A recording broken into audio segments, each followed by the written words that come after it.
Group 2. The Environment.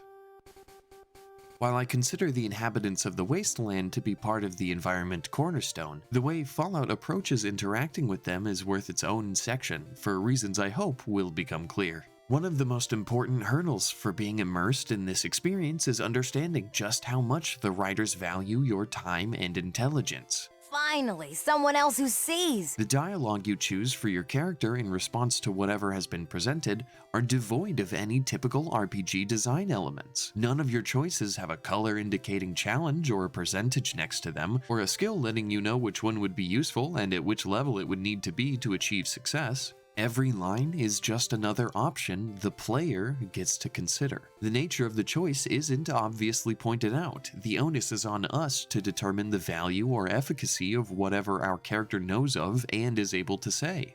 The fact that they are proficient enough in intelligence or savvy enough in a skill only gives them another avenue towards potential success. Avenues that the player then has to weigh against each other. Simply picking the avenue is not the solution to the situation, although it can be. Boy howdy, can it ever be. 3 and 4 have the worst time at this, while New Vegas is a valuable exploration of a different version of this system, oriented around the skill levels of the player character more so than their intelligence and conversational abilities. The way it is implemented here, simply put, is brilliant, and my favorite version of dialogue in the series. Although a hybrid version where Vegas meets isometric, where skills are just as important as charisma, knowledge, and tact, and where there would be a lack of skill signifiers, this would succeed all of them in my opinion. Tangent aside, the writers take very special care to make basically every sentence you read or hear something unique, something valuable about the character at hand, you, the world around you, or what's currently happening through various lenses. The developer's commitment to this kind of dialogue is what leads to some of the hardest lines in any of these games. Your overseer, who picked you for this quest to save your home and your people, has the most complex relationship with the player character, and the developers pull it off phenomenally. If the player chooses to lean into it. You don't get much interaction with him before you leave, although you can go back to talk to him before you get the water chip, at least after leaving for the first time, and you can inquire about opening up the vault. When you come back to complete this quest, it's not much, but you can insist that he hears your opinion on opening the vault to the outside world and joining the various growing communities. The ones you probably just spent the last 20 hours struggling to save or rehabilitate. He even agrees to listen, going as far as to say that you have earned that right. Soon after, when he learns of the mutant threat in your mission report, he chooses you again, but for obvious reasons, to save the vault, and probably the West Coast. While the Overseer gives a valid reason for you specifically, the player is given the chance to observe the relationship between your character and Jackarin. In 2 lines of dialogue, one from both parties, it acknowledges the danger in saving the vault the first time around. The pain of being forced out without knowing how the dice will land a second time, and the regret of risking a friend for the greater good. You have no idea how sorry I am to send you back out. I genuinely do not understand why they give you the option to avoid these 2 lines of dialogue. The developer's commitment to player choice manifests in weighty emotions enveloping what it means to belong to a group of people or even something bigger, like a species or a civilization. Do you like the sound of Law & Order by Killian? Or does Gizmo seem a bit more lucrative, and that could be a lot more useful to someone in your predicament? Only one is coming out on top, and it will change how the economy operates here forever. Many of the most important conversations in the game utilize this foundation in one way or another. And the rest of the conversations are dotted with this kind of writing that exhibits this freedom of choice philosophy along the way. Some of these places exist solely to provide a home for a group of individuals, and some purely for geopolitical power, and others for resources. The capital E exceptionality about Fallout 1, however, is that they place the raider settlement of the Khans on the same moral footing as the nearby comparatively unarmed settlement of Shady Sands, through the player's mechanical experience of them. Both request that you holster your weapon, and the inhabitants only become hostile once a perceived wrong has been done to them. 2 groups with vastly different agendas and proclivities, and future possibilities not mutually exclusive from each other, peaceful or otherwise, right next to each other on the map. Because of their placement together and at the beginning of the game, they are usually experienced in quick succession, which is a neat example of great implementation. This is still just barely being explored in any modern games, and sparsely in the future of this series. But here it is, way back in '97. Two different groups of people, both with the same level of approachability or interaction with the player, yet one engages in a social policy of slavery around a hereditary familial power structure. The other engages in a peaceful practice of communal agriculture between various families that even facilitates trade with outer communities. Yet mechanically, they treat you the same. The way the game implements the various mechanics and the encounters you have with them passes no judgment on how either parties choose to exist. I mean, the cons went on to become an issue for the NCR for generations, and Shady Sands before the NCR had no intentions or methods of providing any real protection from gangs of raiders. Eradish, the leader of Shady Sands, his own daughter gets taken. His daughter later starts the NCR, and years later, Bitter Springs will prove that the NCR would not be kind to those they label as raiders. The devs follow through with the scope of the problem in this game, though, which is equally important. There are at least 5 different ways to resolve this conflict with varying outcomes that change both how Shady Sands and the cons behave towards each other and how both of them behave on the wider social stage. When the game is done, you find out just how well, or how poorly, you managed the situation. It could have turned out very differently in New Vegas, had the player chosen it to be so.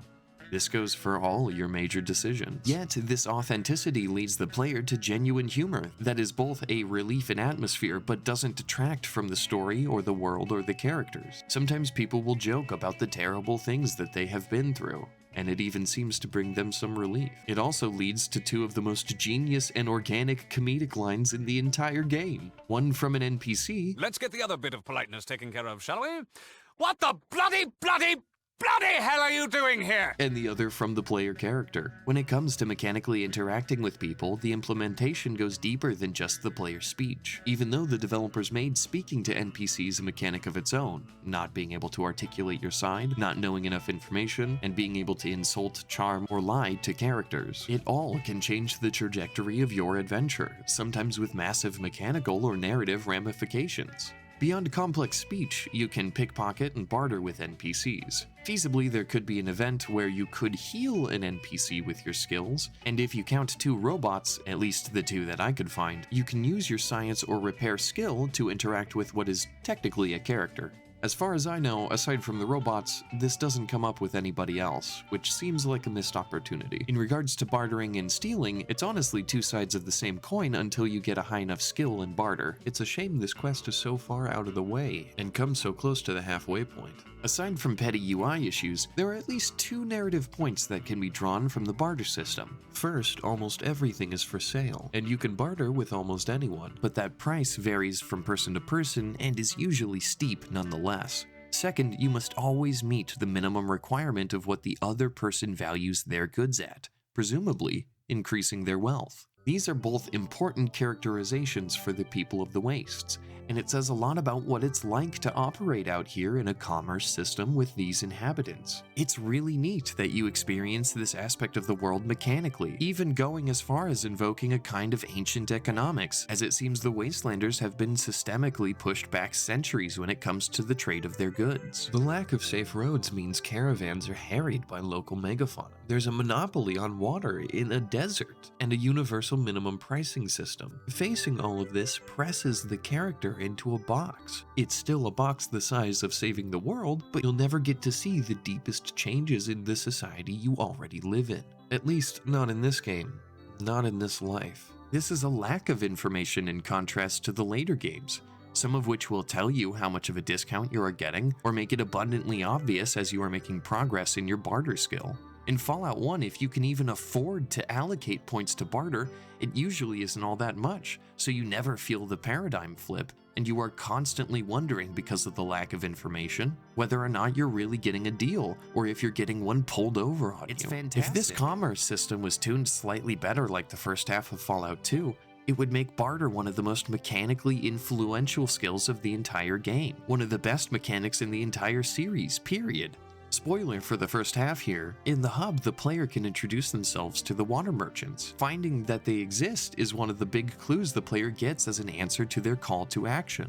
These guys deal exclusively in the one resource my entire vault needs. Probably smart to see what's up. They are also excellently characterized here in your first interaction, at least in my experience. If you engage at all with the idea that you could buy their services to aid your vault, the leader will not give you any information about Necropolis, the one place to get the water chip you need to permanently fix your water issue. Another example of giving mechanical characterization to a group of characters. Even though their services would net more time and that time could be invaluable, it's still not a permanent solution, and the vault is still at risk of running out of water. If you don't have the capital to buy their services and you needed it, if you had other compelling things or people on which to spend the resources you did get, like in Fallout 2, maybe if you had less time, or if they gave you more avenues to pursue the water chip like they do in the main quest in 2, this would be one of the most memorable decisions in the entire series. Regardless, it is the limitations like the withholding of information through the mechanics of player dialogue that give these NPCs some extra spice when interacting with them. You have to think just a little bit harder about how you talk to them to get what you need, instead of giving them what they want. Some of these inhabitants are even willing to join your endeavor. This adds a lot to the gameplay, but also subtly to the narrative that the player experiences. These people want to travel for various reasons: money, to leave something behind, or just consistent companionship. This is narratively expanded in 2 and in the later games, giving these companions personal quests to complete and more authentic reasons for joining your party. In Fallout 1, they are mostly there for mechanical assistance. They don't really have anything to say outside of their first encounter with the player, at least that's all I found in my playthroughs. Instead, they have scary amounts of AP and decent amounts of health. Their armor cannot be improved, and they burn through bullets and medication just like you do. Their weapons can be changed to an extent, and they can hold a lot of items, including the stim packs that they use on themselves. What I find most interesting is their long-term implementation of their mechanical usefulness to the player. Early on, they almost seem broken. Sometimes double the health you have, more AP, and decent damage depending on the weapon they have ammo for. Midway, they start becoming a liability. They can't get better armor, and sometimes they forget to use stim packs, in what I can only assume is a desperate attempt to unalive the threat before they themselves expire. Late game, they are a liability. You have to go out of your way to protect them or have them stay completely out of the fight in order for them to survive. If you believe their character wouldn't want to, or don't realize dismissing them is an option, they are doomed to become a casualty of the final 2 confrontations. I don't think I need to explain how meaningful the genuine death of a companion is to a player, especially when that companion has had, at the least, a mechanical value to the player, if not a thematic or sentimental value like in Fallout 2 and Vegas. In my opinion, talk to as many companions as possible. Yes, I know there's only 4. Hell, talk to as many characters as possible. But only ask for their assistance if you are absolutely stuck and cannot progress through an area without their help. This will prevent you from prematurely lowering the difficulty, but ensures that you get the narrative and mechanical benefits of a companion should you run into